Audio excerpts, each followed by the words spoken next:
A small town called Cotton Plant, Arkansas. My maternal and paternal great-grandparents were slaves. My grandparents were sharecroppers on both sides of my family.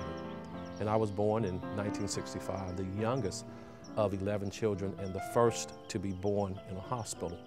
Coming home in 1965 to a 2-bedroom home that you shared with your parents and you shared with your siblings, no running water. My grandfather and grandparents, and I certainly want to emphasize, my parents really emphasized to us that if we studied hard, we worked hard, that things would be much better for us regardless of those obstacles. And I remember them telling me that if you can survive Cotton Plant, if you can survive being born and being raised on a former plantation, then you can survive anything that's thrown at you.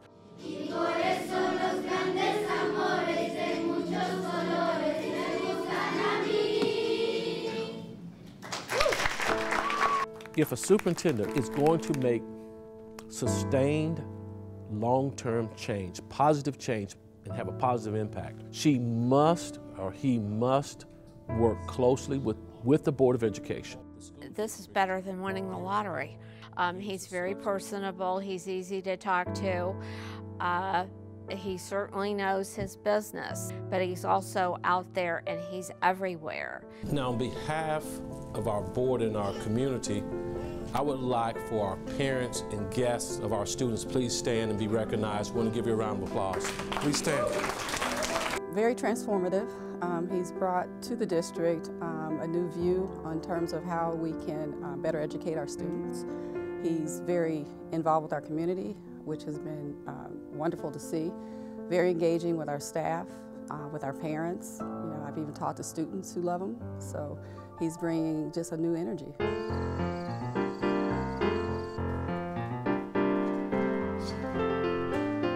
Now, have they read the book? This group has not. The boy's pencil shook as he drew his line. One of the greatest opportunities we have now to close the achievement gap is to provide more extended learning opportunities with students, because I've been saying for years, in order to fix the achievement gap, we must fix the opportunity gap. Are we going to do the very best we can? Yeah. Dr. Tucker, from the first day that I was here until now, has an unrelenting pursuit of academic excellence. I've never seen, it's unparalleled, really. He's very passionate. His expectations are through the roof. Are the word sentences okay? We're understanding those? When you start to provide more opportunities for students, particularly students in poverty, those students will do well. Because again, I'm drawing back on my past. My teachers, my parents provided learning opportunities for us. And there are tough times, and choices had to be made between what food is going to be on your table and what educational resources that you're going to have, because you have 11 children. But I remember my mom and my dad saying, we're going to buy these encyclopedias. And in high school, my class was 98% black. But we had the absolute best teachers. When I say the best teachers, I'm talking about caring, compassionate teachers. This is Mrs. Ruth Randall. She was my English teacher, one of the best English teachers in the world. We knew we were poor, but they didn't let us know we were poor. They did not let us develop a poor student mentality. Our teachers were magnificent in saying to us, we're in this together. We're going to grow and we're going to achieve together. The reason that it's so important for GE Aviation to be involved in the community, we have a vested interest in having really good future technologists. Dr. Tucker, his school district has been fabulous to work with. The short-term win-win is that the volunteers, this year we're going to have about 40 volunteers at the 5 schools. The volunteers have as much fun as the girls do. What do you know about the son, Shayla?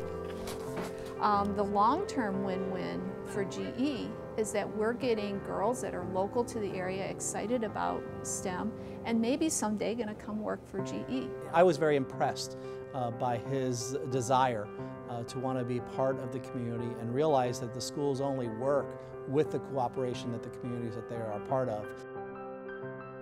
We're in the Viking Village. This is truly a 21st century project that was envisioned by the Board of Education, the administration, and the community.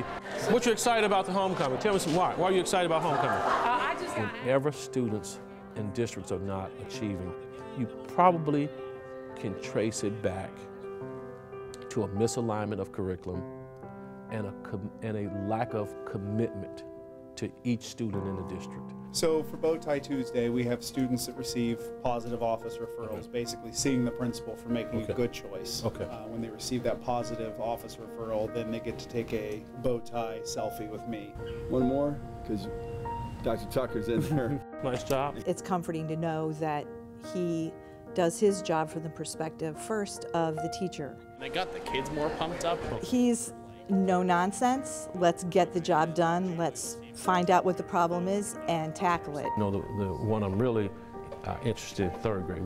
How are we looking third grade? One, having high expectations for each student in the district.